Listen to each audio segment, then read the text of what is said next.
朋友仔有冇人買過我嘅豆漿啊？我點解我成日要講個豆漿呢？因為呢個豆漿好好飲，好好飲。有冇人收得到啊？梁仔，而家啲人呢有冇收到個豆漿啊？已經有收到啦，已經有收到噶啦。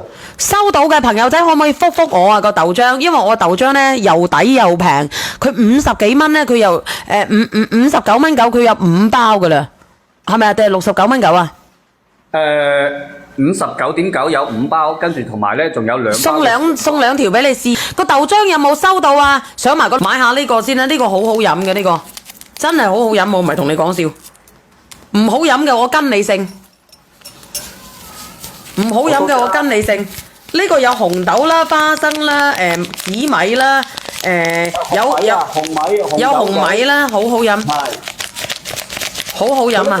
佢呢個係紅棗、紅米、紅豆同埋花生，仲有紅枸杞嘅豆漿。係啊，而且佢冇香精冇色素㗎。冇錯。你飲過你都覺得好飲啊！我話俾你知，朝頭早一杯仔就得噶啦，我送埋隻杯俾你啊！送埋隻杯俾你啊！你飲下飲下，我又飲啦。我都沖杯嚟飲。留翻我下個月先有得買啊！你喺外國係咪啊？我喺香港啊！我唔知點樣微信入錢啊！但我要下個月先有啊！下個月啦，下個月我飛去西藏。我要買好多嘢啊！你買乜嘢？我首先要買桑黃啦，我要買嗰個六角無粉啦。嗰個紅豆嘅豆漿呢，佢仲有30幾份啊！你哋中意嘅自己點擊入去，好好飲啊！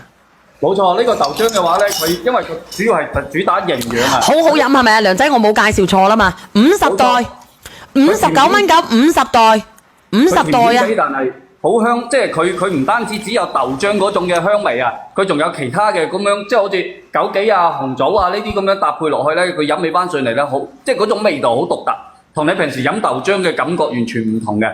你平時飲豆漿，你就係只可以飲咗嗰種豆味，即係打碎嘅豆，而且佢可能有啲豆腥味，但係佢呢隻呢，你飲起翻上嚟，佢冇豆腥味，而且仲有其他嘅嗰啲嘅味道，你可以飲得到出嚟，口感完全唔同嘅。你可以即係未飲過嘅你朋友仔呢，你哋可以嘗試一下。而且同埋呢，佢仲要係用非轉基因嘅大豆，再加上同埋有純天然嘅紅色食材，即係好好飲嘅咧。我同你講啦，好好飲嘅。食黑色嘅嘢大家都知道對乜嘢好啊，食紅色嘅嘢大家亦知道對我哋嘅好好飲啊，好好飲噶啦。特別是我哋啲女士啊，經常黃黃面面啊，氣唔好啊，唔好飲嘅退翻俾我，唔好飲嘅退翻俾品牌方，我哋有2包俾你試嘅。你試2包啦。嗱，呢個范話佢朝頭早飲咗一杯好好飲啊嗱，中等甜嘅勇啫，中等唔係好甜嘅，微甜嘅啫。咁我覺得好飲，應該好多老人家都會覺得好飲啦喎。